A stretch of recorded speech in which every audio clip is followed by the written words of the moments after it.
Welcome to the O Studio podcast, where we delve into the art of feeling better. My name is Maddie Lovell, and O Studio is a wellness franchise that's here to help you relax, recover, and improve your health and well-being. Today, we're joined by Dr. Lucy Hone.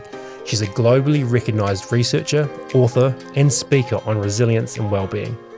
Lucy's work blends science with real-life experience, helping people not just survive tough times, but grow through them. In this conversation, we explore what resilience really means, how adversity shapes us, and the tools that help us live with more purpose and strength. Let's jump in. Dr. Lucy Hone, welcome to the O Studio podcast. Oh, thanks, guys. It's such a pleasure to be here and, a real honour to hang out with you guys for some time. Well, that is definitely reciprocated. Maddie and I have been talking about you as like the dream guest for a long time, actually, and seriously, that was super, super exciting. Just cool as well you've been in the studio the last couple of days, getting in there. Just loved it. I think we all do need to find ways to calm ourselves down and restore us. You know, we're all living such horribly hectic lives nowadays. And that was the answer for me. And it was interesting that I went for the more familiar things to start off with. And I tried to book myself a yoga class, and it was my husband who said, well, why don't we do Pilates? Because we don't normally do that. And I put myself into the sauna and plunge, but I do that anyway. Yeah. So I was like, even me who's all about the psychology and your mindset, I thought, isn't that fascinating that I went straight for the safe things.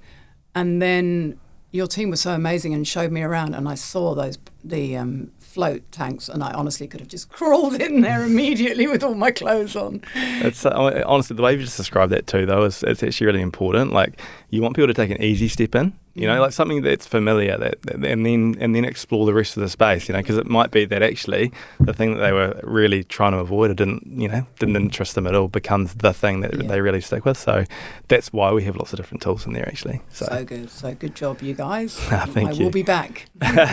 Wonderful. And we're sort of, lucky, privileged, grateful today to sort of be, picking your brain on a few different things. But I think to start off, if anyone's to sort of look you up online, it gives this remarkable list of accomplishments. Obviously you're a speaker, an author, academic, researcher, you're a thought leader as well. I know you've worked with companies like Amazon and Apple. But if we take a step back from that, what is it you're trying to achieve with your work? Like, what mission are you on? Such a good question. And I feel like sometimes I have several missions, which is a really bad thing to do. So I try and whittle it down. And essentially, my longer term mission, since 2009, I went to the University of Pennsylvania and studied wellbeing and resilience psychology. And in the course of doing that, and we can talk more about that, but during that time, Marty Seligman, who's probably the most famous living psychologist around, who was my mentor and professor at the time, he said that his moonshot goal was to get 51% of the world population, flourishing by 2051. And I think I picked up that moonshot goal and thought, I can do that for you, Marty. I can be one of your foot soldiers. And so since then, I think my really bigger overarching goal is to understand and support and enable more people to flourish more often. And so then, what do I mean by flourish? So I went on to do my PhD on flourishing, like literally unpacking it to see what actually does this fuzzy term mean, and can we measure it, and are there different models of it? Because if we're going to care about something like well-being, and flourishing, we need to understand what they are from a scientific point of view, or at least explore them. And so in my hands, flourishing is the highest levels of psychological well-being. And my definition of well-being, which came out of my PhD, is feeling good and functioning well. And I would add to that nowadays, mostly feeling good and functioning well, given the context of what you are going through.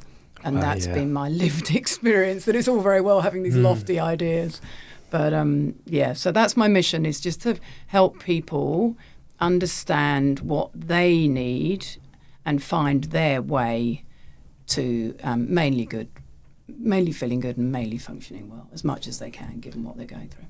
Yeah, that's an interesting point. What, if the goal was 51%, like, at least in your circles, where do you think we're at the moment as a whole? Like, are we... Well, I can tell you that because that's what I did my PhD on. So, perfect question to ask. Great question to ask. No one ever asks me these questions. In 2014, 2015, I did my PhD research at AUT. And in the course of that, I was really lucky that I was with the Human Potential Centre, is the department that I was with at the time. And they had just picked up the Sovereign Wellbeing Index. So I was part of the team that created New Zealand's first ever Wellbeing Index. And then I had this incredible data set of 10,000 Kiwi adults, and it was a representative sample, meaning that it really did represent us as a nation. And from that, I was able to measure the prevalence of flourishing. And it turns out it's around 25% of New Zealand adults were currently flourishing in 2015. And what I learned also is, this is a bit academic and nerdy, but it depends on the definition you use. But essentially, that's where we landed. So about a quarter of us are really, feeling good, functioning well. In the context of what they're going through. Well, no, it doesn't have any context. And then that's what I learnt, as my life progressed. And we probably don't want to get into the weeds of academia now, but that's kind of another part of my mission, is to get people to understand that our current definitions of well-being and flourishing, those categorical definitions, are actually exclusive to what the bloody hell is going on in your life. We talk about that quite a lot, don't we? Like the best you can do at the time you make a decision with the resources you have, considering the challenges you're going through, is all you can expect of yourself. Well done. Perfect. I couldn't agree more. Yep. But often we don't put that lens on it, which you've just sort of mentioned there. That final bit is sort of like considering the circumstances that we're currently in, and we sort of compare ourselves to environments that, don't have those challenges. The challenge I find with that is, it's, in my mind at least, and I'm sure there's a lot of others that would feel the same way, it's like there always feels like something more you could do. It's really hard to know that you've done everything that you can do, if that makes sense. It's like... I think that's because you're a professional. You were a professional rugby player. I don't feel like that. Yeah, well, I hope so. And the alarm goes off. If there's 30 seconds before getting out of bed compared to 5 minutes before getting out of bed, it's like, could I've got out of bed on the second? I know that's going into a detail, but once again, every part of your life, you can find things that you could do better if you're really looking for it. I think that's the challenge. I would say that good enough is good enough. Good enough is good enough, There's a whole psychology on that too, that, you can be a maximizer or a satisfizer. Yeah. Maximizers don't have great psychological well-being. They're less likely to be flourishing because you're always chasing the next thing. Yes. I hear it. Yeah. Good enough was the best answer I've heard too. There was we had a great lady on talking about female hormones, and she was talking about all the stuff that she's got going on. She mentioned she's a mum as well, and I said, do you feel like you're a good mum? And she paused and she said, I'm good enough. And I love that answer. It's a very honest answer, and I think that's all you can really hope for. Be good enough in the areas that are important. Look, one of your sort of key areas of expertise, I guess, is resilience. And I feel like it's something that is used quite extensively, nowadays, and maybe a good place to start is what does it mean to you? Like, what is resilience? Yeah. So I definitely would acknowledge it is a much overused and little understood term. And we three sit here in Otatahi, Christchurch, where frankly we're all sick of hearing about resilience, because post-earthquakes, it's just gone on and on and on, hasn't it? That we're, used to be thought of as the resilient city. So it's definitely a complex concept. And my understanding of it nowadays, I think of it as steering through whatever is facing you so that you can either continue to feel good and function well or get back to feeling good and functioning well. So don't like the phrase bounce back because I don't know about you guys, but when I've been at the toughest moments in my life, I haven't felt very much like Tigger, haven't felt very bouncy. No. And I'm a pretty bouncy person, but I have lived through parts of my life when there was just no bouncing, no positive, effect at all. And you don't go back. I mean, that's the thing I feel most strongly about is the job of resilience is to learn on the job, to learn as you go. And all of these things that test us in life shape us. And so I think, to me, that is the biggest goal and challenge of all, is to say, what can this experience, how can it change me? How is it changing me, and what can it teach me? And I never say any of that in that kind of toxic, positive, woo-hoo, this is fun, but just acknowledging that even our biggest challenges definitely do. We learn from them. And you've both acknowledged that before in this podcast. I mean, learning on the job is a really interesting way to think about it. Like, because, a question that I want to ask really is like, can you develop resilience before you need it? Because we see people coming in often, and they've reached burnout. They've got to that stage where they're at rock bottom and something in their life, and it's like, could they have prepared in some way to be able to navigate those challenges better? So ultimately, can you develop it?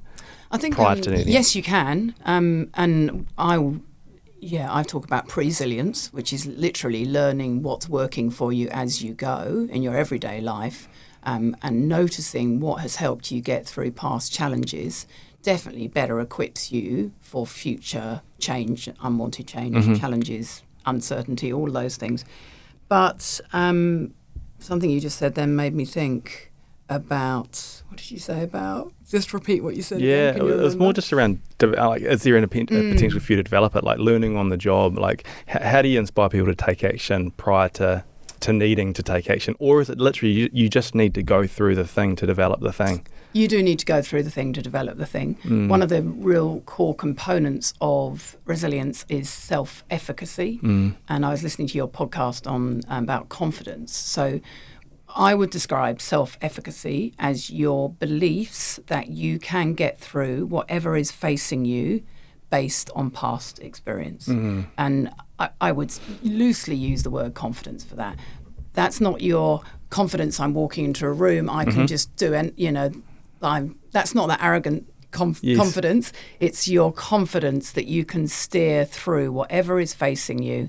And I think the fact that people don't really understand it's based on past experience is they're missing a trick, because when you are in the trenches going through something really tough, in my workshops and training, I always encourage people to look back on a past time when they've navigated something else somehow, not prettily, not beautifully, not brilliantly, but they have actually managed to weather that storm and crawl their way through it, because that's resilience too, crawling through quicksand, all of that is resilience too, to look back on the ingredients of what enabled you to do that, who helped you, what ways of thinking, acting and being helped you.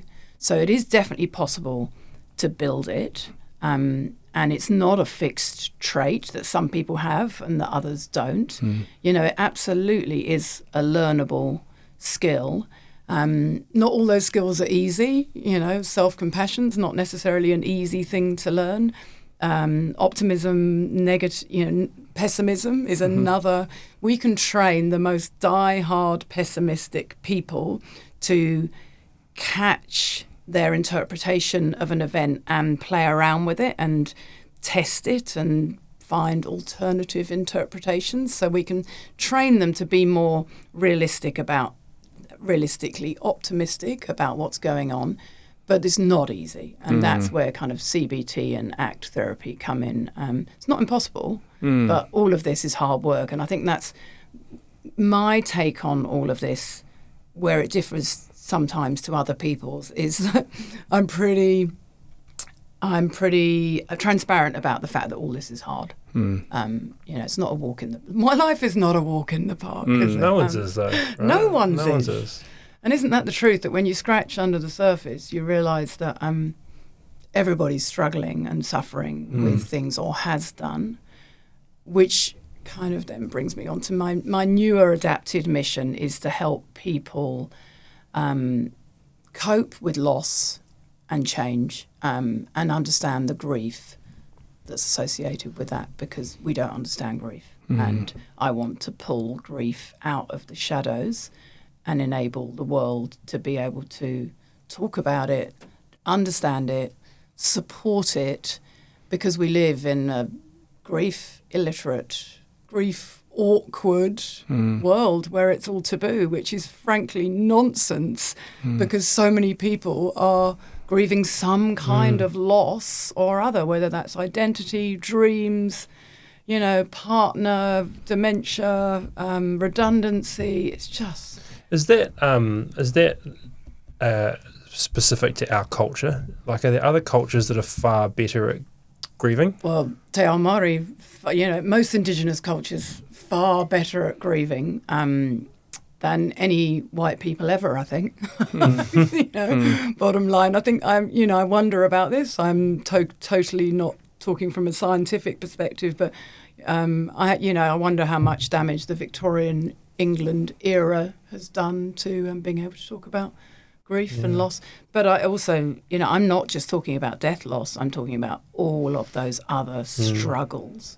And I want people to be able to name their struggles, own their struggles, and find their way through them. Yeah. You know what I loved? It was a small comment you made just before, but I've been thinking about it since. You talked about resilience, and you said you can't go back. And I think, bounce back's the wrong term, because it sort of insinuates that you're going back to where you were before. Whereas if you've been through a significant challenge, you don't actually want to go back. You need to learn to grow because of what's happened and move forward with that as another layer of armour you get to wear. Yeah, and I don't even think of it as armour. It's just who you are. I think of it more as like morphing and changing you. And because words and terminology really count in my world, I also try and steer away from the word grow sometimes, because nobody who's just, lost a child, lost their partner, been through some harrowing event wants to be told that they're going to grow from it, because that's really annoying and offensive. So, but actually, I try and get people to realise that, to ask them, how has it changed you? What have you learned? What would you do differently now? How do you think differently now? Because I think that is, technically, and we can get into this, that there is a lot of post-traumatic growth, but the growth word, I've seen it, really alienates people. Yeah, it's an interesting point. And I guess a lot of the stuff we're talking about here is adversity. That sort of there's an event or a series of events or something that goes on in order to, maybe create the opportunity for resilience is not the right term. But I think, we've talked about everyone encountering adversity at various levels. From your experience and from your work, what allows some people to grow through it and other people to become stuck because of it? Obviously, that's really individual. But what I have seen is there are characteristics. When I look at the research and I think about all the people that I've spoken to and done training with and clients, then what you start to see is there is a type of resilient mindset that people who are damn well determined to cope, come what may, adopt. And we see this in the research, and I've seen this in lived experience. So, and what it is has some of those essential ingredients are things like realistic optimism, which is also sometimes we call it pragmatic optimism. And you may have heard of the Stockdale paradox. I'm sure you have at some point. Yes, which is Jim Stockdale, so this phrase, the Stockdale paradox, came from an airman called Jim Stockdale in the Vietnam War. And he said that when looking back on it afterwards, he talked about pragmatic optimism and said that the people who were held captive, the airmen who were held captive, who were really kind of unrealistically optimistic and were like, oh, we'll be out here by Christmas. They're all coming to save us. Those people really struggled. And he said, the people who did better were the people who were really realistic and pragmatic about what they were up against. Like, we're really stuffed here, but never lost hope that they would somehow get through what they were facing. And I've seen that, so this phrase, realistic optimism or pragmatic optimism, is really visible and apparent in lots of the resilience literature. People are generally, they have this kind of feeling that somehow they're going to get through it. They have this belief in themselves and that things will change over time. And then there are lots of other characteristics that those people have in terms of a resilient mindset. One of them is mental agility and emotional agility. Both of those are really important. And you guys will understand that emotional agility of being able to sit with your difficult emotions. And nowadays I try not to call them negative and positive emotions, particularly on the negative emotions, because they're just challenging or difficult or hard emotions. They're not negative. You need them and they teach you and you need to pay attention to them and they're there for a reason. But you also have to have that emotional agility to go, okay, I'm wallowing now or I'm stuck now. I need to somehow get off the couch, out from under the duvet. What the hell am I going to do? How am I going to do that? I'm going to reach for my phone and I'm going to text my mate to say, actually, I can't get out of bed today. Can you pop round and help me? So there's vulnerability. There's a lot of self-compassion required. And people who are really harsh critics tend to be struggle with their mental health more. I'm sure you've probably covered that. And then, I think of a mental agility, being able to do that kind of cognitive reframing of your thinking, which might involve some gratitude, like, well, at least this hasn't happened, or I'm really grateful for the support I'm getting. But it also involves that mental agility of being able to say to yourself, I can't keep doing the what ifs. That's not helping me. And one of my big tools is saying to people, teaching them to ask themselves, is what you're thinking, doing, being right now, is that helping or harming you in your quest to get through this? So that question is hugely adaptable, flexible, and it speaks to the heart of this kind of mental agility that people have.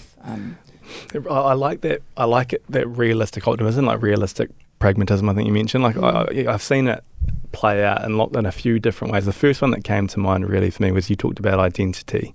And so lots of friends of mine are going through this transition out of professional sport. They've been an athlete for 15 years. Yeah, that's tough. Their identity is really wrapped up in being the rugby player and having to navigate that shift into something new. And, the guys that are just, I would say, like overly optimistic that it's going to be easy, that's fine.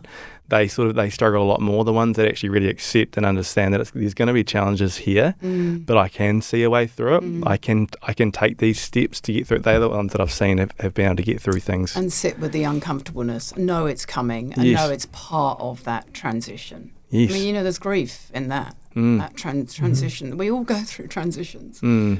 So yes, being able to keep some kind of hope for the future, confidence, and belief that you will prevail, that is at the heart of it all, definitely. Yeah, I'm seeing the same thing now too, as our girls are starting to leave. They're just 19 and 17, starting to take that next step too. And with Laura and I, just, what identity as parents, and that was spend our whole life together really as being parents. Our life has revolved around trying to be good parents to our girls, and now that they're taking a step out into the world, there feels like a lot. Honestly, I feel like I'm losing something. I feel like I'm grieving them leaving. Because that's a big transition. It's huge, that transition, and just as huge as going into parenting. It is. You'd be an empty nester. Yeah, I know. It's scary. It's exciting and scary. And you might, as someone who's truly an empty nester of 27 and 25-year-old boys, you're not an empty nester yet, because they come home a lot, and particularly if they go off and study, then they're really home almost more than you'd want them to be. Yeah. I mean, the biggest sort of, I guess, event in our world. The question I've got here is can you turn that adversity into purpose? And if I just give you some time to reflect on that for a second, if I think about the biggest challenges that we've been through in our world, Laura getting sick, her, she went from, her identity wrapped up in being good physically, being out there exploring the world, to all of a sudden, couldn't walk 200 metres, lost control of her bladder, a whole raft of symptoms. That there was the biggest struggle we've ever been through. Yeah. But inadvertently, to jump forward, it's now the purpose that drives us forward. You know what I mean? Absolutely. And so, turning adversity into purpose. I'm not saying that that's easy, but is this something that you see as important? Yeah, and I often find myself saying to people that none of this is what you wished for, and none of us are saying that it's a good thing. But what is it that you have learned from this experience, and how has it changed you? Because the science shows this, that actually most people do grow from adversity. Having said I don't like the word and I use it very tentatively here, but I'm now with my scientific hat on, okay? So as an academic researcher, I can tell you that you've no doubt heard of post-traumatic stress disorder, which in the non-military population probably affects about 8% of people. Whereas in terms of post-traumatic growth, which you probably haven't heard of, and lots of people listening have probably never heard of, we know that about 60% of people who go through some kind of adverse event will likely grow and experience post-traumatic growth. So post-traumatic growth is defined as, it's actually defined as positive change. I don't like the word positive, so I think of it as adaptive or constructive change, because you've been through some big adversity. But it's not the adversity that changes you, it's the struggle to come to terms with everything that you've had to live through because of that event. So it's really important that everybody listening gets that too, that the post-traumatic growth comes from the struggle in the aftermath to slowly integrate what has happened into your bigger life picture, they call it life schema in psychology, your life story. And of course that takes time. And if we think of you both, and we think of you, Maddie, with the earthquakes, having gone through that, if you think of it with your 25-year-old hat on and now put it into perspective, can you now see how you've threaded that happening into your wider life story? Absolutely. I mean, I was asked once, how did you not let it define you? And I thought about it for a while, and my answer was it has, in a positive way. And so it's a very close event to my heart because of it, and it's a weird thing to say, but as you were talking then, I was absolutely thinking and agreeing with what you said. Yeah. And it's in the struggle, in the aftermath, that what you are doing is, and I use these words so gently, is making sense of what has happened. And there is no sense in that, and there's no sense in Laura's illness. But what you have to do in order to come to terms with these big life events is somehow integrate them into your longer life story. And that's what we call, in psychology, sense making. And this whole theory now in grief, one of the most important, accurate and now accepted grief theories is that grieving is meaning reconstruction. You have to reconstruct a world of meaning because your old understanding of the world has been smashed apart. And that is what I've written my new book on, which I'm not really quite ready or allowed to talk about. But that, it's amazing, this sense making. Yeah, it is. And so do you think adversity is an essential part to a fulfilling life then? Yeah, I do. And I would add another layer to that. So my understanding, I was taught about resilience by Karen Rivich, who was at the University of Pennsylvania when I was there. And at the time, she was the Master Resilience Trainer of the US Army. And I always remember thinking, wow, that's quite a cool title, isn't it? And so she was my god. I was like, wow, she really was. I was doing a lot of fangirling of Karen. And she once said to us that humans have 4 uses of resilience, and one of them is to overcome early life challenges, like in childhood, so that emotional neglect or physical abuse in childhood. The second is overcoming the big moments in life, so the death, divorce, those really big, terrible moments where our life path splits and we are forced to tread territory we never saw coming. The third is everyday stresses, which is, so much where O Studio comes in, helping people cope with, understand, recover from the everyday stresses of life. And my word, when she talked to me about this was 2011, and I look back at it and think, what was stressful pre-earthquakes? She said this in 2009, and life felt stressful then, but nothing like it does nowadays for everybody. And then, so these first 3 are about how we respond to events that happen to us. The 4th use of resilience is more proactive, and it's about how we approach and learn new things, take on new challenges, and approach the future. And I think that's so pertinent in today's world as well, when so much is unknown and we live in these kind of uncertain, disruptive times. It's really good to know it is your resilience that enables you to face that with a constructive approach mindset. So if you haven't had any experiences of any of those things, which is pretty unlikely, and actually the science shows us that I think it is 71% of adults will go through a potentially traumatic event in their lifetime. So pretty much, we're all going to struggle with something. So people are exposed to events, adversity, and the good news is that you can learn from that, and I think people need to learn their own recipe. I always kind of talk about having your own recipe for resilience. I got that phrase from Karen Rivich as well. She used to say to us that resilience is like a stew. It's a whole amalgam of different ingredients, of ways of thinking, acting and being. And you have to make up your stew because you might have less of a supply of one ingredient, but you don't have to have them all. So as long as you've got enough to cobble it together, then that's all good. So it's very personal. Well, and maybe that's the answer, but, because there's someone listening to this right now that is going through something. Yeah.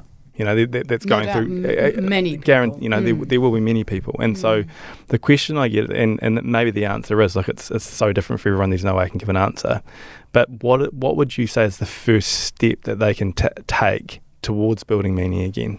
Actually what I'd say to that is, so it is really important that you find your way. And by that, I mean the language that works for you, the activities, the belief, the ways of thinking and acting and being that work for you. So you have to personalise it. But I also know from all of my studies and research and talking to people, clients, that there are actual building blocks here. And the first one is to keep hope alive. We are nothing without hope. And that is that realistic optimism.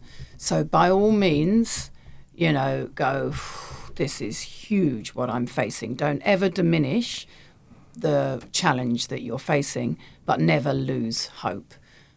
So to keep that hope alive, and you can do that by making sure, just to give you a tiny example, if you've got someone, if you're the person listening and you've got someone really close to you who is just really pessimistic and judging you and putting you down all the time, then I would say it's okay to press pause on that relationship at the moment and surround yourself by the people who do believe in you, who do think that you'll somehow get through it.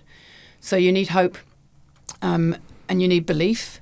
And my job is giving people belief by telling them that, 71% of people go through tough times, but 60% of people actually grow from it. I'm using that word grow very lightly. There also, the literature shows that most people, in fact, in terms of grief, for instance, only 15% of people get prolonged grief disorder. So 85% of people get through grief, the death of a loved one, without needing any clinical or medical intervention. So, most people just find their way through. Not pretty, not easy, not what you ask for, but do find their way through. So hope's essential, belief is essential. You get that from the science, knowing that sadly we all suffer, but we can get through it. And then I think you need your own tools. And so that is what I write about and books on and train people is you will have discussed all those tools on this podcast before. That self-compassion. That what else will you talked about? Confidence. You tell me what relationships. Finding the people who will be in your team, who will help you, who will listen to you, and then it can be practices and places too. We all. I love that Te Ao Māori concept of your te ranga waiwai, your place to stand. Your place that you can go to and go.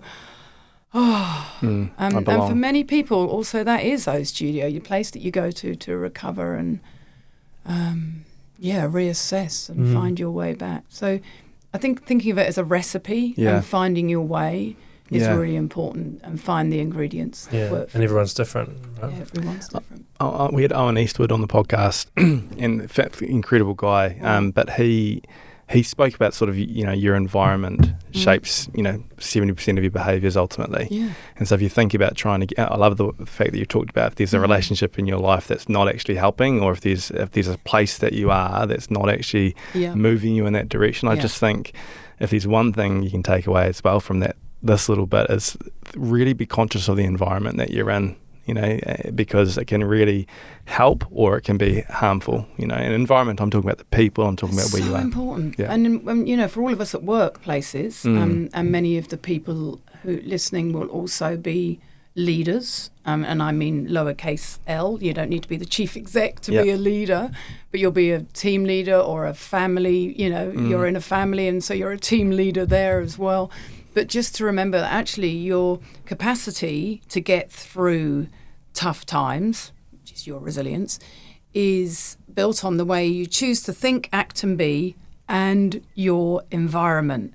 It is such an important aspect of resilience that I believe too few resilience trainers actually pay reference to and really give it the attention it demands, because you can only ever be as resilient as the pools in which you swim. If you've got some toxic team member or your boss. I was talking to a client yesterday, and her boss is really toxic, and I kind of said, we've had this conversation 4 times now, and you're hoping you'll change that person, but it's the fact that we're having this cyclical conversation, demonstrates to me that they're not changing.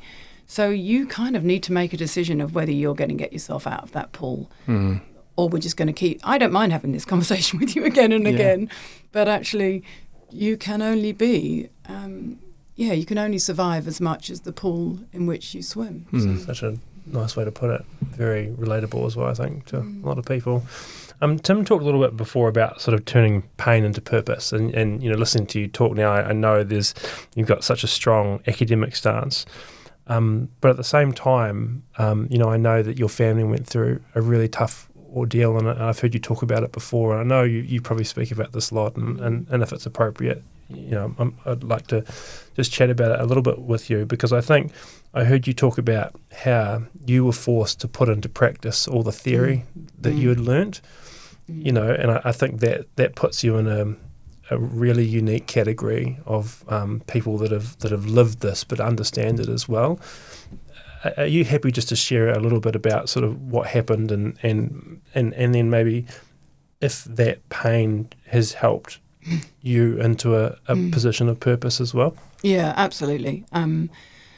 So in 2014, on Queen's birthday weekend, as it was then, we were packing up the car, 3 families, to go to bike the new Alps to Ocean, which had just opened, that mountain biking trail down south. And that morning, on Saturday morning, our beautiful daughter, 12-year-old Abby, picked up the phone, the old landline as we used to have, and her best friend Ella was on the phone, and Ella said to her, will you come down the road in my car? And we, of course, you guys have got families, most people listening will know this feeling of always just saying yes, and you have your kids jumping in and out of their friends' cars and houses and lives all the time. So, of course, we thought nothing of it. And 3 families travelled south. We dropped Abby at the netball courts in Christchurch and travelled on and met up with one other family down there, and we were all having dinner. The final family, the car that Abby was in, they hadn't turned up yet, and we kind of thought nothing of it at the time. We thought maybe they'd stopped off on the way. And we were sitting having dinner in the lodge, and the owner came over and said to us, there's a policeman on the phone and he wants to talk to one of you. And I do remember Trevor and I looking at each other and going, that doesn't sound good. And so we went into the reception, and the policeman said, I'm coming to see you. I'll be there in 20 minutes. And by that point, you really know that nothing good is going to happen here. And he came and told us that beautiful little blonde 12-year-old Abby Hone and her best friend Ella Summerfield, and Ella's mum, Sally, who was a really good friend of mine, had been killed on the journey down. The driver had sped straight through the stop sign at 100 km an hour, hadn't seen them, ploughed into them, and hopefully died pretty instantly. And so, our world just shifted off its axis. And I smile as I talk about it now, because I can only think of her with oddly, I was about to say love and humour, because thinking about her just takes me right back to what a gorgeous, bubbly, idiotic little package she was. And I'm 11 years down the line, and so, I wouldn't have been talking in this way about it for a long, long time. And for both of you, particularly you, who've got little kiddies, Matty, it's so hard. But we somehow learnt to relive in the world, which is one of my favourite grief quotes from an amazing professor called Tom Attig, relearning how to live in the world, which took some time.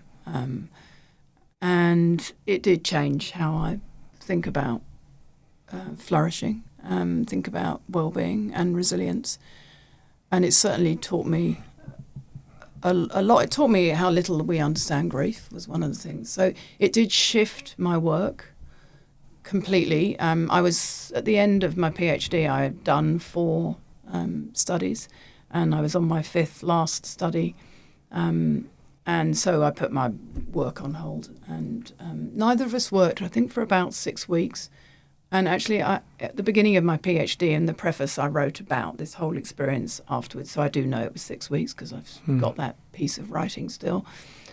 And then we decided to go back to work, and mainly functioning was my plan. I remember thinking, I did picture rugby goalposts and think, shit, my goalposts have moved from where I thought we were travelling in life to they are now over here.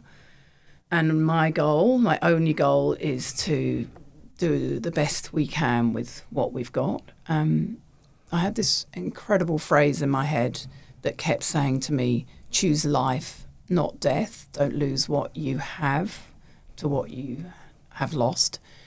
And we have 2 beautiful sons who we've always been determined to live for. And they were 14 and 15 at the time, which was terrible, because they weren't, I think they grieved openly for about a week and then went back to school and then didn't want to talk about it or her for quite a long time. So it did obviously, I literally have this moment where my life path split, and we were forced to go down that road that we never imagined. And it just did change how it taught me things like, there's no bouncing back with resilience. I wasn't bouncing.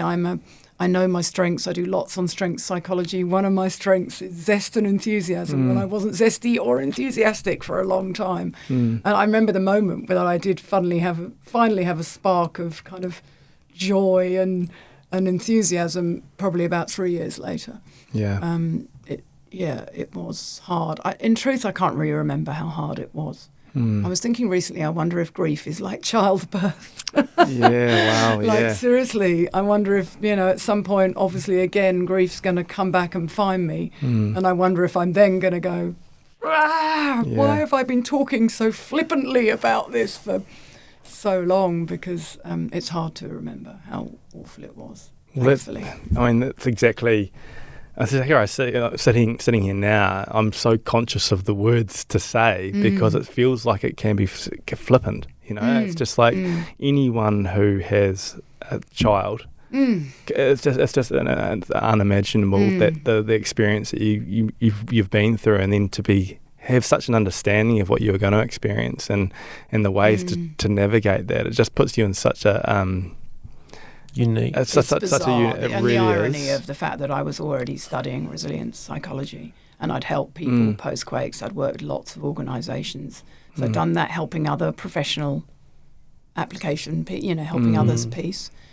But, then having to find your way through it yourself. But I was lucky in that I'd had that training because, no joke, within the first 2 weeks, we were told by well-meaning health professionals and the grief literature that it trickled down through to us somehow that we were now prime candidates for divorce, mental illness and family estrangement. And I remember thinking, not on my watch. There's no family estrangement going on here, people. And I remember thinking, I have hope. I believe we will somehow get through this. And yet you've all just made me feel like there's no way we're going to get through this. And so it introduced me to the pathologizing, deficit-based tone and content and nature of so much of the grief literature, standard grief resources. It introduced me to the anomaly that we were told about the 5 stages of grief. Do you guys know about them? I've heard about them, yes. Yeah. And that is the prevailing grief theory, is that everyone goes through these 5 stages of denial, bargaining, depression, something, and acceptance. And the reason I can't remember them is they are utter BS. And what highlighted that to me, I remember pretty early on thinking, I've got this piece of paper here that tells me we're going to go through 5 stages of grief. I've got this other piece of paper here that says grief is completely personal and as individual as your fingerprint. And I'm a scientist and I'm looking at these two going, there's something not right here. Like, if we're all doing it differently and individually, then how can there be 5 stages of grief? So I think my sort of signature modus operandi is I'm curious and I love learning. So I went deep into the grief and bereavement academic journals, and firstly found out that there's no truth in the 5 stages of grief. Some people might go through some of those things. Certainly you can do anger and denial and bargaining and depression and acceptance. But most people don't, and there's no order to them. So if anyone's listening and has been told about the 5 stages of grief and you're wondering why you're not going through them, that's because most people don't. But I also discovered when I was in that bereavement literature, immersed in Death International and death studies, I was like, oh my God, I can't believe I'm here reading these journals, that they hadn't actually also encountered any of my resilience psychology material. Like these 2 academic silos. You've got wellbeing and resilience psychology over here, and thanatology, which is the study of death and grief and dying over here. Oh, it makes me so angry. No communication, no cross-referencing at all. So all this great stuff that we had discovered through scientific endeavour about resilience and well-being and what enables people to cope with adversity. Death and grief these two hadn't talked to each other. So I guess that's where I kind of got busy. Well, thank you. I think was what, thank you for sharing that the way you did. But also thank you for being that connection. Like I'm sure your inbox and, messages have flooded to you over the years of people that have been grateful for the work you've done to bridge that, because I think, you had every right to not keep doing that, and I think that there'll be, thousands, if not tens and hundreds of thousands of people that will benefit from the unique position that you were in because of your academic background, but the empathy that you had because of your lived experience. And so thank you for sharing, but thank you for doing that work. And when you explain those two silos, it seems so obvious that they haven't been connected before, but that's your purpose maybe. That is my purpose. And then really ironically, I've now discovered that so I came from resilience psychology and went over to bereavement and thought, okay, actually, what of this is helpful when you're in that bereavement context? And I wrote the book Resilient Grieving in 2016. But now I've spent so much time talking to people about grief and loss, I've also now picked up some great gems from modern bereavement science that I'm now bringing back here to say, you guys need to know about oscillation theory and the dual process model and living losses that's my jam, is that kind of how can we connect things to help people get more out of their life. Well, we're lucky to have you. And I think your story almost mirrors Tim's a little bit as well. It's sort of like, not mirrors it in terms of, your connection of high performance and from sport, and then what happened with Laura, and then the bit in between, managing those two, how they connected together is sort of where O Studio lives now. Yeah, Shivers. I mean, I understand what you're saying. It's like it's a real, like we just glaringly saw the impact it was having on our lives, but we also realised at the same time that a lot of people have got similar experiences, whether they be big, small, and they're going to, but where do you sort of go to feel supported? And once again, like our whole area is we're not in the science space of... No, but you're filling a need. Yeah. Filling a gap. I think so. And the gap I think we're really trying to work on, if I was to try to really consolidate down, it would be around stress. It would be around, like, you can't do anything if you're in a stress state. You can't grow if you're in a stress state. You can't learn if you're in a stress state. You can't communicate the way you want to. You can't engage. There's no way you're going to be able to, what was the word you used before? Flourish. You can't, how can you flourish if you're in a stress state? And we're as a community in a space that's built around that. And, and why? It's like I saw the impact on me personally. I saw the impact on Laura personally, but I didn't really know where to go. And it was, it started with learning a little bit about meditation online, learning about how you can actually tap into that part of your brain through the way that you breathe, and that sort of started that exploration. But once again, it's I feel like we're working on one small area. You're working on the space that's really educating people, because without any understanding around the importance of it, like, what's the point? Yeah, and I've one of the findings of my PhD was we needed greater well-being literacy, which an academic at the University of Melbourne, Lindsay Odes, picked up as a concept. I didn't use the word well-being literacy, but I wish I had, and he did. And so well-being literacy is something that I've spent the last kind of decade, 15 years on promoting and getting people to understand the skills, the knowledge, the language, all of those. And resilience literacy. And now, ironically, there is literally from Laura Breen, who is also an Australian academic, she talks about grief literacy. And so I realise that is really what I'm doing, is I'm a science communicator. Yes. And the more we can all learn this stuff, the better equipped and empowered we are to grow our capacity to cope. And it is a capacity, it's stretchable. Yeah, like we think about our mission here being to make sort of holistic wellness and holistic well-being and recovery is understood, is accepted, and is practiced as physical fitness. Yeah. So if you think about the understanding of Yeah. physical fitness now and what that was like, say, 60 years ago, Yeah. there was a big shift in the understanding of physical fitness.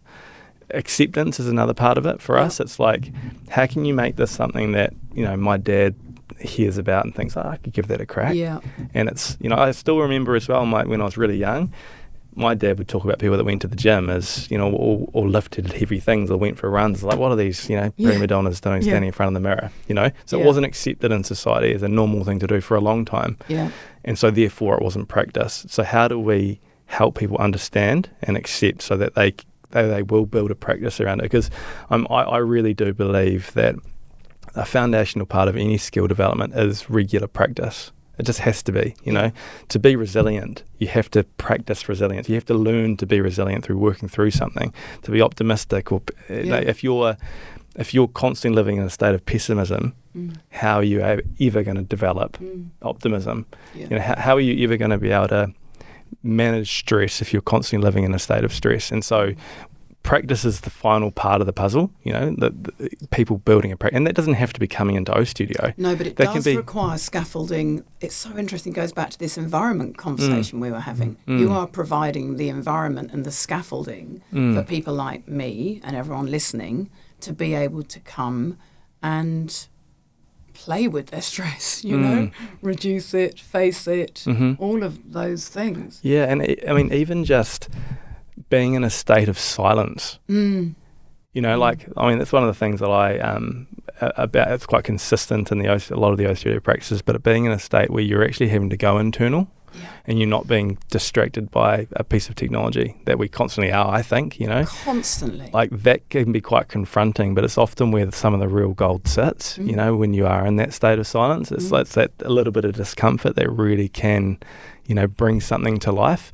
It's discomfort that can be really uncomfortable for a lot of people, especially if you are going through something like this too. It can almost be the counter to what you think is helpful. But what we've seen, like time and time and time again, is that it helps. People leave feeling a little bit better, ultimately, is what we see. Yeah. A bit lighter, exactly. And so, if I feel silly saying that we're on the same mission, because we're on a complete, but I think we are on the same mission. We're just doing it in a very different way. Yeah.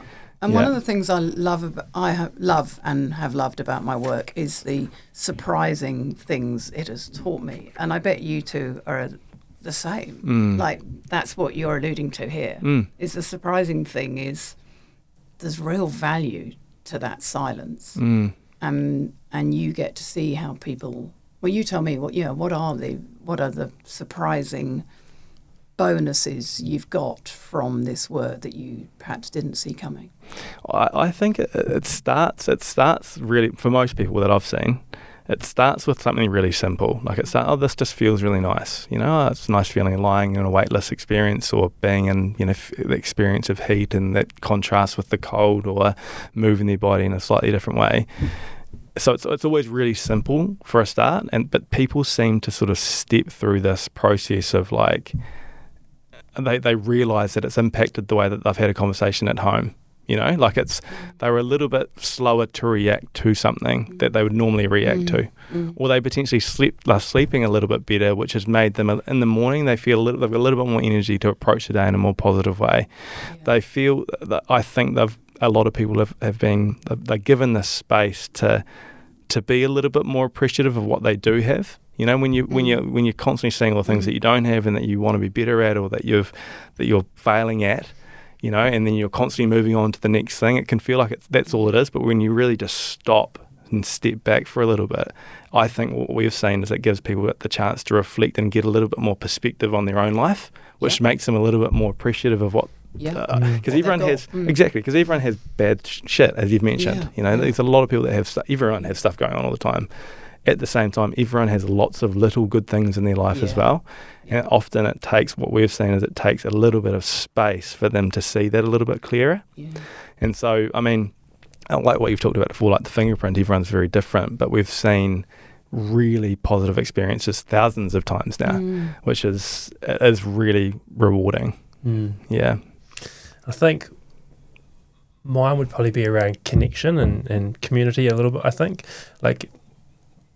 I think historically we often thought about if you were trying to do something for your well-being, that it was a personal inner sort of work that you needed to be done. You need to do it in private, but I think one of the obvious, the blinding flash of the obvious to us in the last sort of 12 to 18 months has been the value of doing things together with people and how that almost magnifies the outcome. Amplifier. It's a real amplifier, and we've got private spaces and communal spaces, and the stories and the relationships and the connection that are coming out of those in a world where we're widely connected shallowly to lots of people.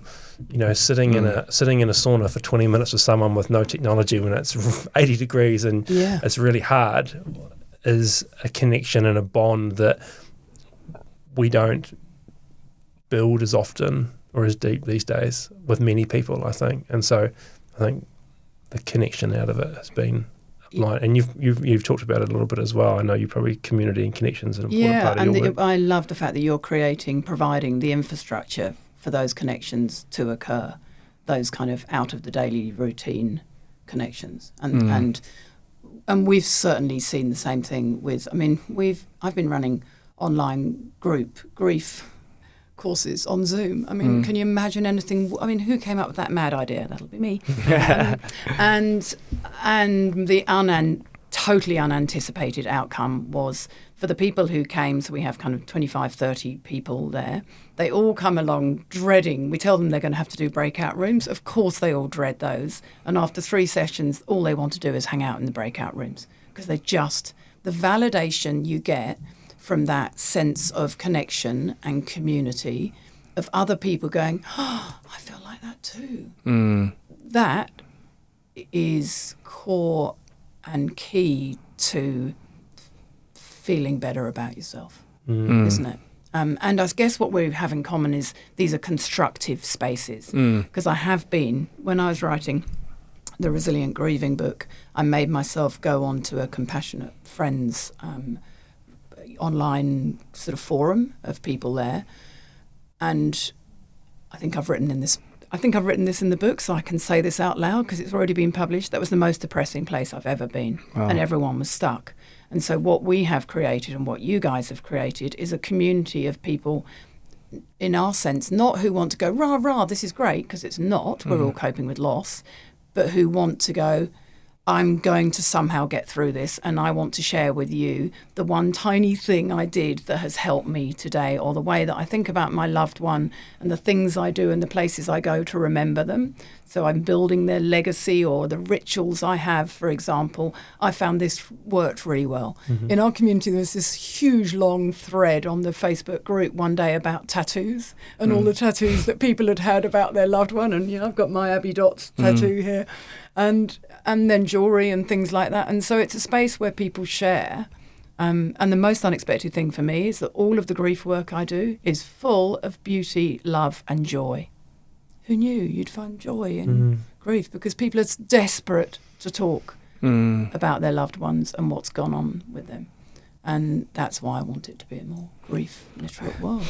I'd love to explore a little bit more, but in the context of men a little bit, because how important is sharing to be able to progress through things? And the reason I ask is that the environments that I've been in for a long time is highly male dominated, and the sort of culture has always been push through it, like deal with it yourself. I know that sounds overly simplified, but a lot of the guys I know as well, that it's really hard to open up. But how important is it? Like, can you move through grief without having to be open and sharing? Yes.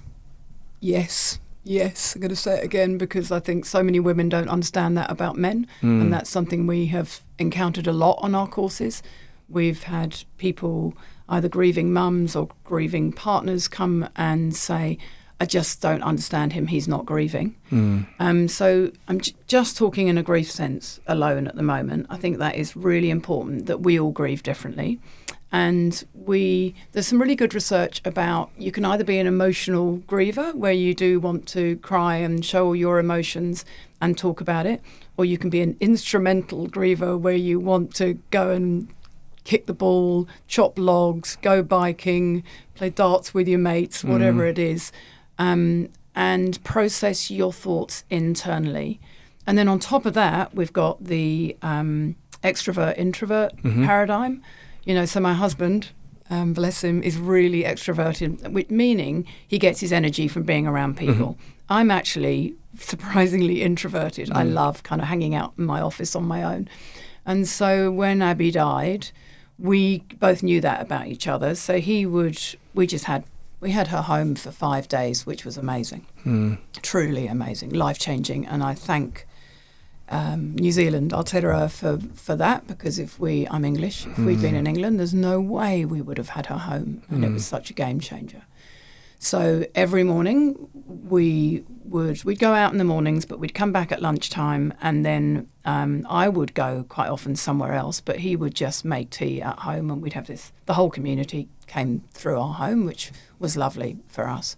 And I knew that I could kind of dip in and out of that, but sometimes I would just drive people home or go and pick something up, so I'd just have one-on-one conversation or be on my own. Whereas Trevor was just delighted to have people around, and that is his buzz. So I think it is really important for everyone to understand that it's not even a male-female divide. Of course it's not. No. You know, we're all more diverse than that allows for. But there is, if you're worried about someone not talking to you about their grief, not sharing it, not being emotional, as long as their functioning isn't deteriorating, then my advice would be, you know, just to trust the process and believe that they are dealing with it in their own way. And as I said earlier, our boys were 14 and 15, so they cried for a week and played every kind of music for a week. And Ed wrote the most beautiful thing on Facebook about not blaming the driver and forgiving the driver. He was 16, 15. He was so young. And they didn't talk. At one point I said to them, hey, do you know, counselling? Do you think, I'm a bit worried about you not... I was really worried about them not talking.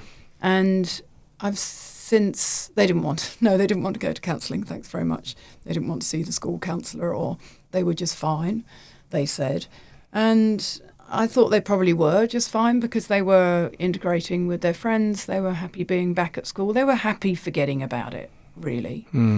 But over the years, of course, they have done that processing, and they're starting to do it more and more. And we never stop laughing about Abby and talking about her. So there are just many ways to grieve. Yeah, I see. And there are certainly lots you can learn about grief that helps the process. But as I said earlier on, 85% of people get through grief just by muddling through. So we don't all have to cry on each other's shoulders. No, I see. I mean, can I just quickly say, your son at 16 years old writing a piece like that about the driver, that's you know, like, to think, that's pretty incredible. Yeah, it is, you know, like the thing that always makes me cry. Yeah, they're beautiful boys. They're beautiful men now. And I don't think he would mind me saying, the eldest one, that he has said, he's doing music. He's a DJ, but mainly a producer nowadays. New band called Las Iguanas. If I'm going to mention him, I better get the name in there. And he said to me recently, so he's 27, and he's a digital nomad, basically. And he said to me, I couldn't, he did a law degree, he said I couldn't practice law because I couldn't put my attention on anything with a view to the future when I don't know the future is certain. And so, you know, that is how she has affected his life. And that's understandable. Absolutely. So he is living for the day today. Yeah. I think, you know, the way you've answered the question is quite interesting, and probably not the answer that you're expecting, I don't think. I think that often males, and maybe it's not always males, but, you know, get a rap for not doing things the way that it should be. And I think what you've actually highlighted is that, you know, for example, you and your husband, the fact that you both understood that you were doing things differently and that was fine is the as long as there's that understanding, I think you're fine. I think the issue probably arises when one party thinks someone else isn't grieving because they're not acting the same way as they are. Yeah, I totally agree. But I think that's true of all of partnerships, full stop, really. Yeah. And one of the things that saved us was I did fall in love with Trevor for his emotional, he's, open and honest and emotional when I was 23. And it was those qualities that also saved us at that time. So he actually is very open about his emotions.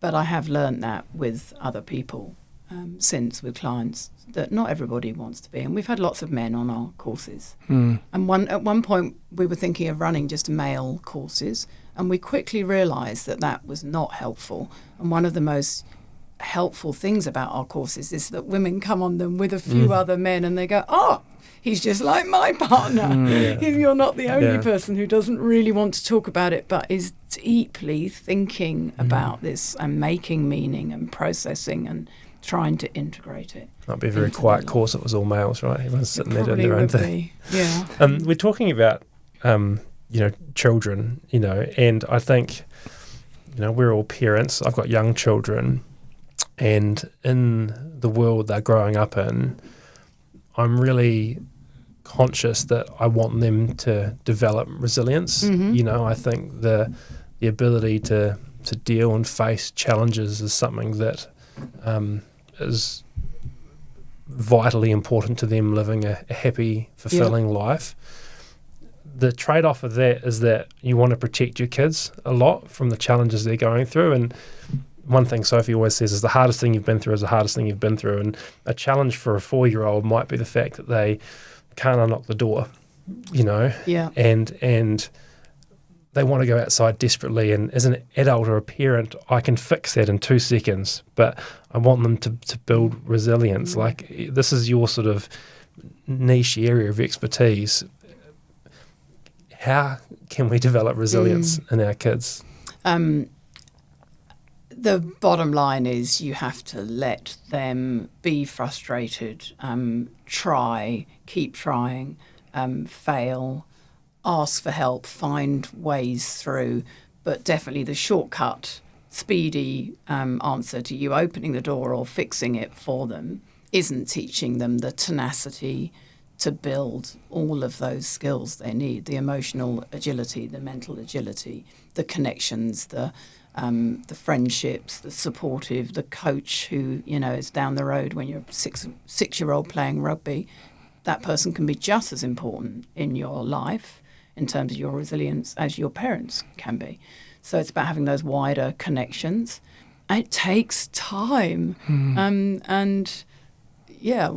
Some of our children didn't like failing, and I have just seen them change so much over the years. So I think it's kind of one of the hard things, isn't it? When you know about this, you have this wellbeing literacy, that you know about growth mindset and you know about using their strengths and all this, and you understand the importance of optimism, and they're just complete fixed mindset pessimists. You're like, how did that come to be? But actually, lots of us were fixed mindset. I mean, anyway, but you guys, particularly, and you particularly, absolutely, because of your sporting abilities, you're much more likely, we know that from the research, much more likely to have a fixed mindset at the outset because you've naturally, easily done things well without much difficulty and graft throughout your life. So that's where the fixed mindset can prevail, where people aren't used to trying something and doing it embarrassingly badly and awkwardly and failing. So Karen Rivich, who I've now mentioned 3 times today, which is kind of unusual, she used to say to us in our lectures, if something's worth doing, it's worth doing badly in front of your children, which That's I think so is a good. pretty cool line. Yeah. So, I ski badly, and I have tried to keep skiing badly, averagely, in front of my kids. Everybody in my family skis better than me. And I'd try and enjoy it. They would kind of laugh and go, "You don't, Mum. You make a great fuss." But just doing things and struggling. And I did have a moment with Ed, our eldest, at one point, post-COVID. Actually, he was down in Dunedin and I was flying to Queenstown to go and present to a big conference room of lawyers. And it was my first face-to-face training gig I'd done post-COVID. So I was nervous.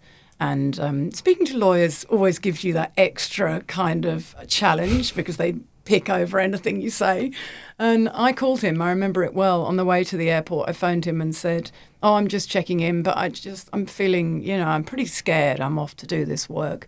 And he said, "Yeah, you'll be fine, Mum," and, kind of talked me up a bit. But I was partly doing it because I wanted him to know that Mum gets scared too. Yeah.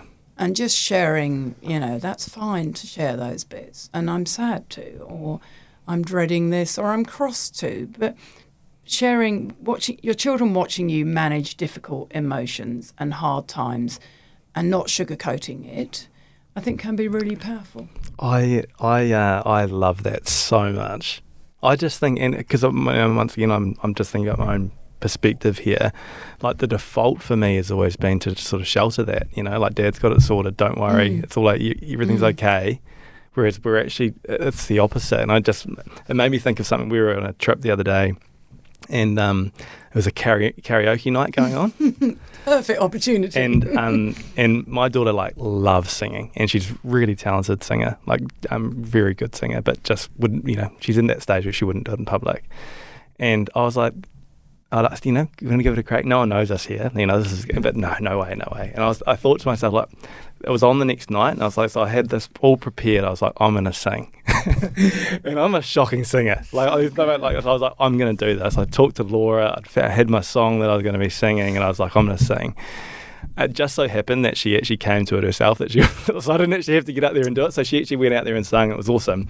But that was it. I was like, in my head, I was like, the only way I'm going to actually really get her to do this, I think, is for her to just see me make a fool of myself and said that I'm okay with that. Yeah. And you didn't make a fool of yourself. That's just the language that we've kind of got in our heads. Yes, exactly. Actually, you made a hero of yourself. Exactly. Me. So I was prepared to go out there and make a fool of myself, but really it's the hero. Yeah, exactly. Yeah. It's the hero, yeah. Yeah, doing something averagely is actually heroic. Heroic. Yes, exactly. It's like, don't take yourself so seriously. Like, you don't have to, and so I just think that is such a good message. And once again, you talk about, didn't really know where that would go, that question around parents, but make mistakes in front of your kids. Be imperfect.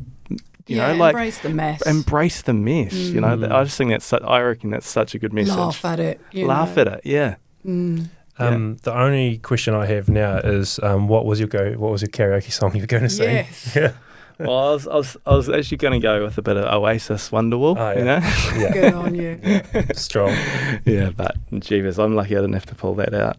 But you would have been a hero. I would have been a hero. Yeah, it's a good way of looking at it, though. The next time you think about doing something badly or averagely in front of your kids, to think, actually, I'm going to be a hero. I am going to be a fool, but that fool is being a hero in the long term.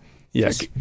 Role modelling the fact that it's okay to do things not brilliantly. You don't always have to be. Role modelling anti-perfectionism is really important. One of my absolute go-to mantras is that I'm real, not perfect. And for a lot, I use the hashtag real not perfect. And now I've got this kind of crazy thing that I want to get, particularly in Christchurch, we all have those school badges. Does everyone have those everywhere in New Zealand? Anyway, it's not an English thing, so I've always been dazzled by them. But I want one of those made up that's actually real not prefect. Not real, not perfect. Yeah.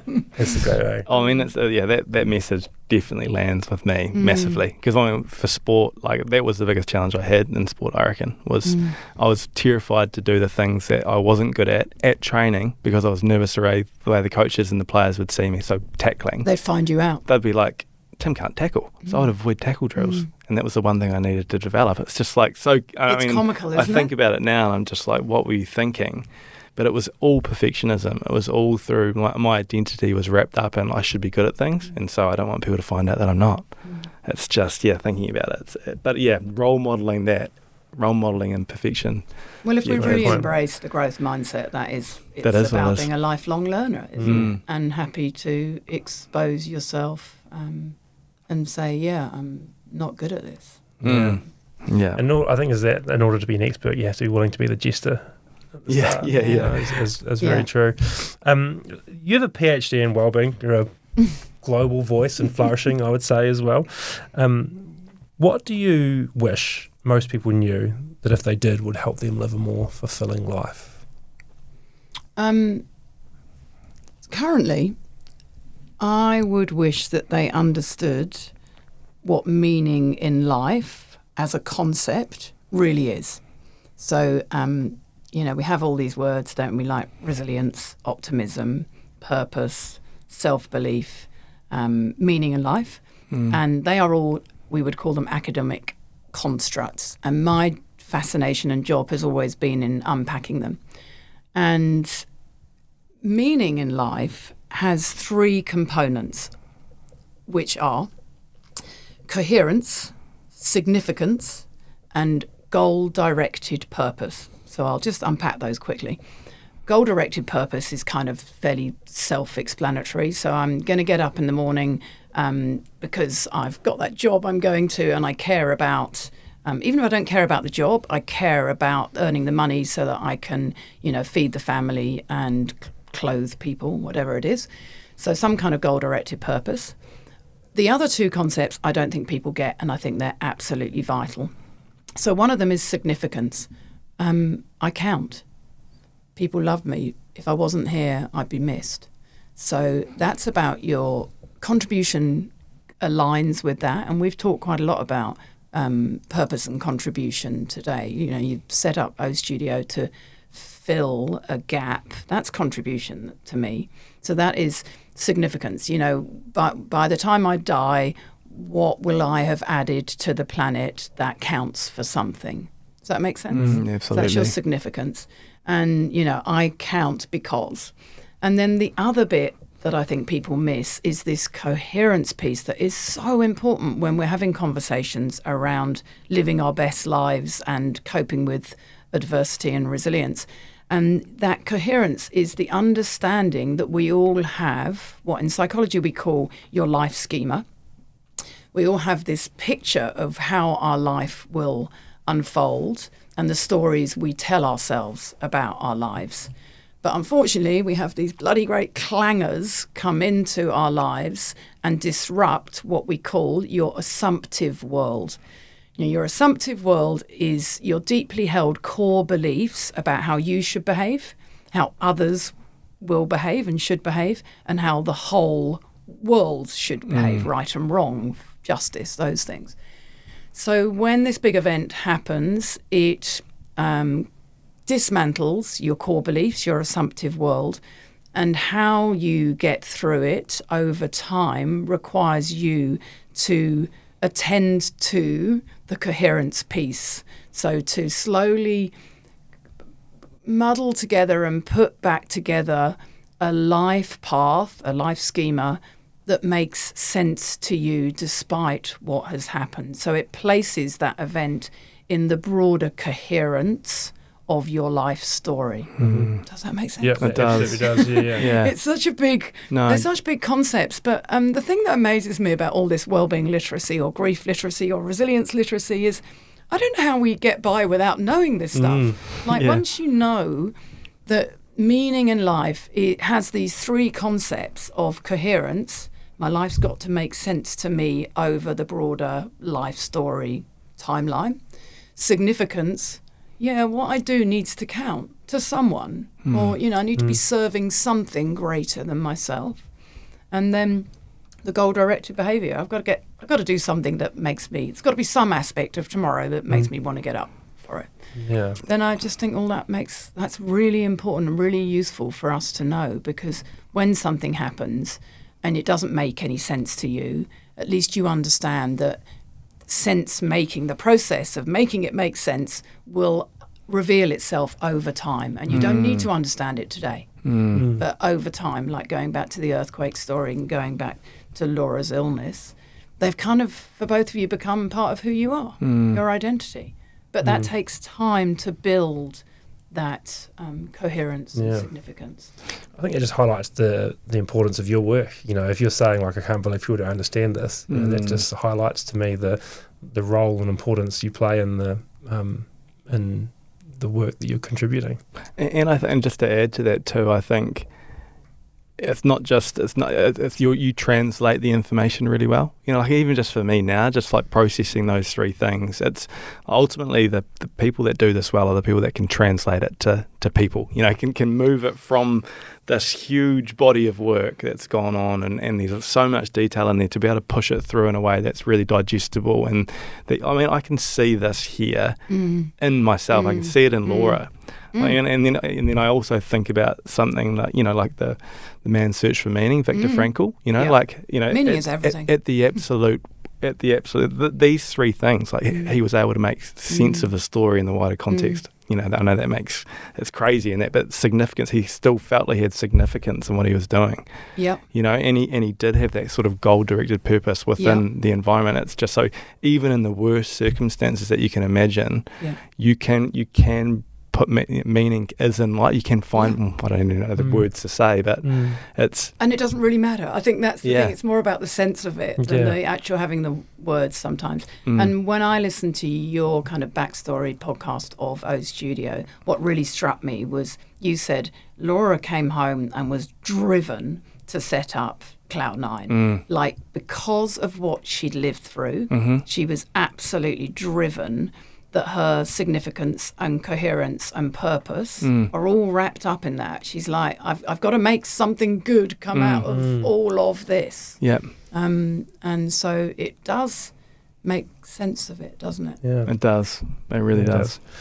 If all your books, speeches and research were erased from history and all that was left was the next 60 seconds, what was the most helpful thought you would leave to the world? No pressure. Because encapsulate all of that. Well, you've done so much, right? And you've I know you've spoken to huge amounts of organisations, groups, people. Your speeches have been seen millions of times.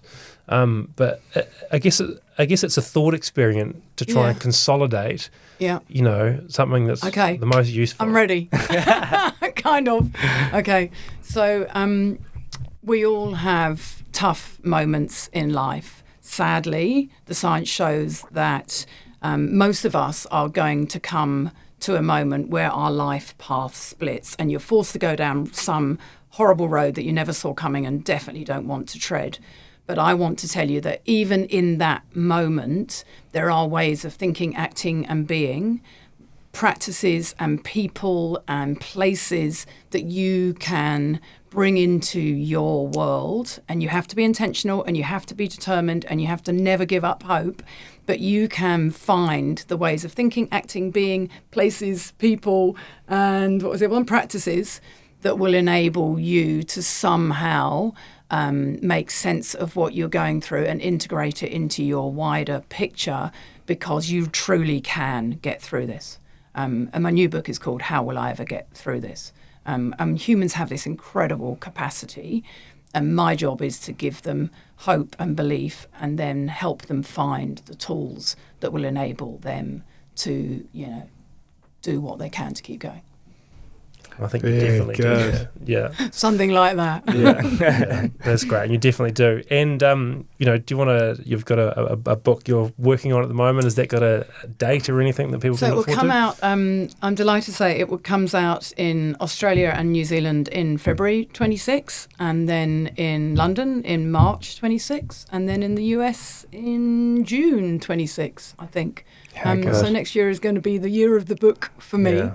And we've got some exciting plans. We might even go and spend 6 months in Sydney or a year going over there. So, we're trying to, empty nesting. We're doing that we could, maybe we should moment. Great. So, it's a really fun place to be. And I've also written up the research that informed this book, How Will I Ever Get Through It? It came out of some research that I did last year. And I made myself submit that for publication a couple of months ago, which I will acknowledge was a grueling effort. And but I'm really thrilled that that's gone in as well. So hopefully that research will get published in an academic journal, in a wellbeing journal, but it's about grief. So I'm bridging my two worlds, and that, as I've said, is kind of my mission. So that feels cool. I mean, and just thinking about it too, like you've mentioned it today, and we all know, everyone is going to go through this stuff. Like we all go through this. So, I mean, go and buy the book. You don't know you have to wait until January 26th. Get out there and read it, because it's give yourself the tools to be able to navigate life well. Ultimately, and a big part of that is understanding. And so, I mean, I'm so stoked that you could come in today. I've been a massive fan, and Maddie's been a massive fan for a long time. I'm watching you from afar. I've seen you speaking on a number of occasions. So to have you in here and sort of get to know you a little bit more as well has been fantastic. So thanks so much. And where can people follow you, find your work, keep up to date with what's happening? So that's pretty easy nowadays, just at Dr. Lucy Hone on all platforms, and at my website, which is drlucyhone.com. That's HONE. But thanks, guys, for having me, and for all of you for listening. And I'm really kind of hoping I might be part of your community going forward. And I have loved going into the studio and can't wait to get into the float tank next in my next adventure. So thank you. Well, thank you, and thank you to Studio 9 for hosting us as well. It's great to be in for an interview. Someone like you capturing your thoughts in such a good format was really important to us. And do you remember the first time we met? Was that with the Inspire Foundation? It was before that. I don't expect you to remember actually, but I became really interested in positive psychology when years ago, and I found somehow that you were here, and I just emailed you out of the blue and said I'd love to pick your brain, and you said yes, and we met at Supreme on Wells Street, 2 doors down from where O Studio is now, and it would be a decade now, and maybe a bit longer, and we sat there you said I've got 20 minutes, and we sat there, and I just couldn't believe that someone like you took the time to spend 10 minutes with me and to have a chat. So for then, thank you, but for now, thank you, and on behalf of everyone that's benefited from the work and your contribution, thank you so much for everything you do, and it's a privilege to spend a bit of time with you today as well. Thanks, guys, and thanks everyone listening, and take care and look after that stress. Until next time. Thanks so much for listening to another episode of the O Studio podcast. If you enjoyed today's episode, there are 2 things you could do that would really help us out. The first is click the follow button wherever you're listening to this. And the second would be jump onto social media and follow O Studio Global. If you could do those, that would really mean the world to us. Our purpose at O Studio is to make holistic wellness and recovery as accepted, as understood, and as practiced as physical fitness. To achieve this, we're building premium wellness hubs around New Zealand, where communities come together to do things like sauna, ice bath, yoga, Pilates, meditation, flotation therapy, massage, recovery, and so much more, all in beautiful and normal environments with everyday people. If you want to join us on this journey, come and visit us at a location near you. Visit ostudio.co.nz to find all the details. Own the moment.